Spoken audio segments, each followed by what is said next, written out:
Kad smo bili mali, voleli smo slatkiše i nismo se svađali oko čokolada. Voleli smo sve ljude i nismo se delili. Voleli smo da živimo i znali smo da živimo. Želeli smo mnogo, a sigurno smo dobili najlepše uspomene.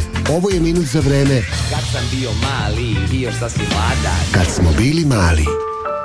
Kad smo bili mali, nismo mogli da preskočimo ovaj datum. U školama smo slavili, nismo učili, a kod kuće smo gledali TV program namenjen njemu, čoveku koji je napravio naše školstvo, napravio naše bolnice, ostavio mnogo zadužbina i koji je sigurno obeležio mnoga detinjstva. Sveti Sava. Šta kažu današnji klinci?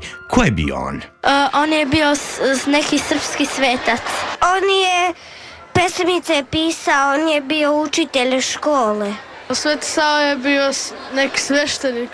Sveti Sava je bio princ i on nije hteo da im nosi krunu, pa je otišao u manastir. Eto, tako kažu klinci, tako kažu mališani. Možda ne znaju baš dobro ko je Sveti Sava, ali zato i tekako dobro znaju stihove svih onih pesmica o njemu koje uče u školi.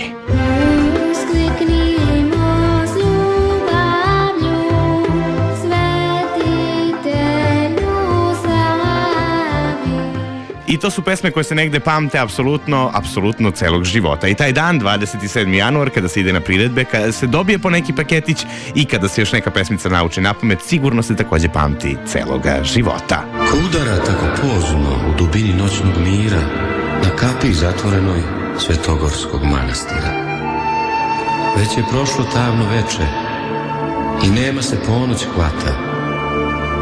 Sedi oci kaluđeri, otvorite mi teška vrata. Sveti Sava je sigurno ostao simbol detinjstva, simbol nečeg lepog u našem detinjstvu, a 27. januar zauvek će ostati dan kada ćemo se sećati i našeg detinjstva, i našeg školovanja, i naravno Svetog Save.